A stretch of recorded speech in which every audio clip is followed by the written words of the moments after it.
नमस्कार, स्वागत है आपका भीम न्यूज इंडिया, देश के सबसे प्रमुख और विश्वसनीय चैनल में। आप देख रहे हैं भीम न्यूज इंडिया। नमस्कार, मैं आपके साथ हूं। आइए जानते हैं आज की ताजा अपडेट्स। देश और दुनिया में क्या चल रहा है उसकी पूरी जानकारी लेकर हाजिर हैं। सबसे पहले बात करते हैं आज के मुख्य समाचार की। आप देख रहे हैं भीम न्यूज इंडिया विनय कुमार सिंघल के साथ।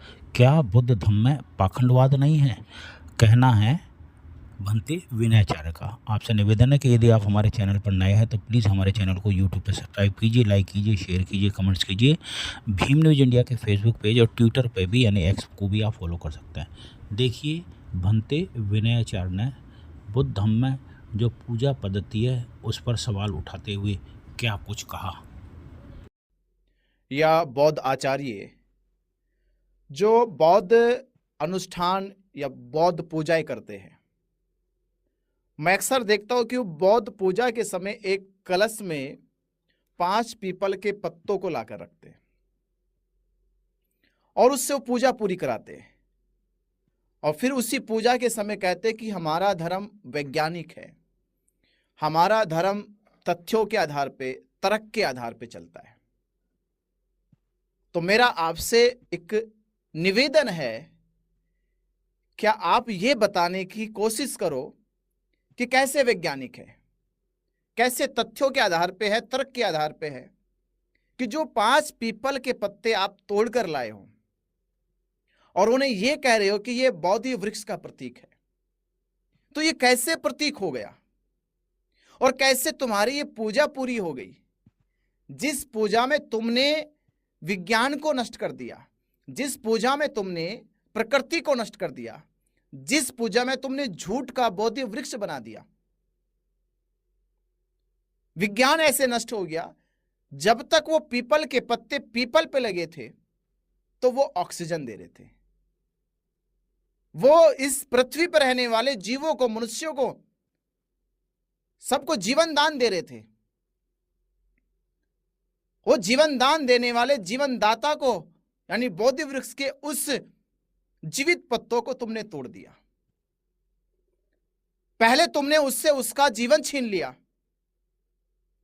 जो ऑक्सीजन मिल रही थी उसको तुमने नष्ट कर दिया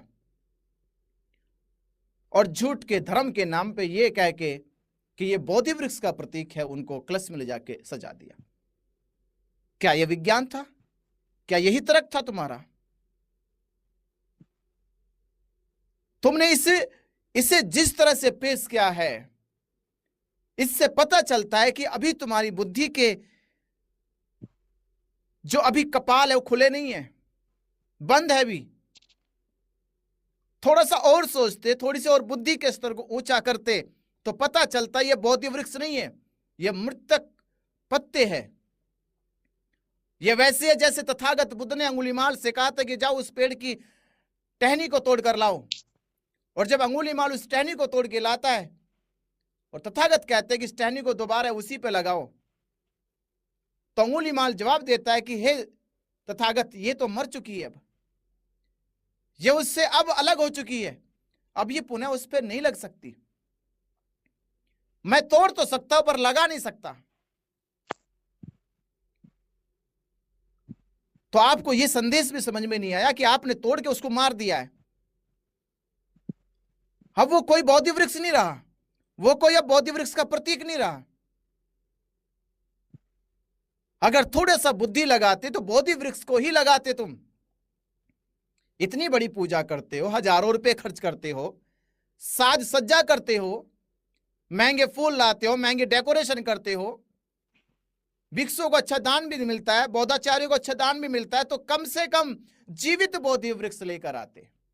ये 5 पत्ते कलश में रखना बंद करो और 50 रुपए का, 20 रुपए का एक जीवित बोधि वृक्ष का पौधा मिलेगा, वो पौधा लेकर आओ, उस पौधे को पूजा में रखो, वो पौधा घर में आएगा, उस पौधे से निकलने वाली जो पॉजिटिव एनर्जी होगी, जो उसके जीवन की ऊर्जा होगी, वो तुम्हारे घर में मिलेगी, तुम्हारे परिवार से मिलेगी। वो पूजा ही तुम्हारी संपन्न मानी जा सकती है, क्योंकि तुमने जीवित वृक्ष को रखा है, जीवित पौधे को रखा है। और जब ये पूजा संपन्न हो जाए, जब पत्ते रखते हो क्या करते हो? उनका फेंक देते हो, कूड़ा करकट बन जाता है, कूड़े के ढेर पे चले जाते हैं। तो क्या फायदा ऐसे पत्तों को तोड़ के भी उनको मार देना, मार के उनको कूड़े पे फेंक देना। तो बेहतर होगा कि एक पौधा लेकर आओ, उस पौधे को पूजा में रखो, और पूजा जब समाप्त हो जाए उस पौधे को किसी खलियान में, किसी रोड पर, किसी भी खाली जगह में गाड़ दो, वो पौधा वृक्ष बन जाएगा। कोई आएगा उसकी छांव में बैठेगा, सिद्धार्थ जैसे उस पीपल की छांव में बैठे, तपस्या करी और बुद्ध हो गए। तो हो सकता है आपके हाथों से लगे किसी इस पौधे के वृक्ष के नीचे कोई बैठेगा, किसी को तो बौद्ध प्राप्त होगा।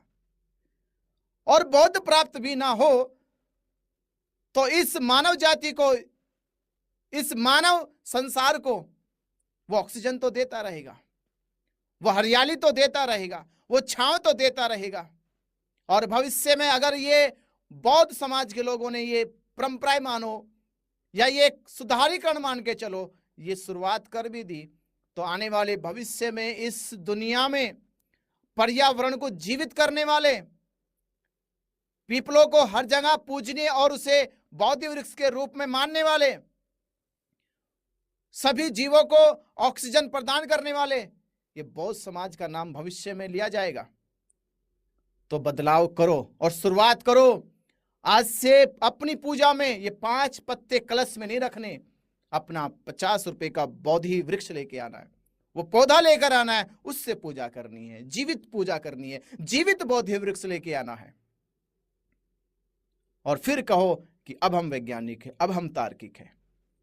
तो मेरा आपसे बस यही है कि ये 5 पत्ते हटा दो और बोधि वृक्ष का पौधा लेकर आओ।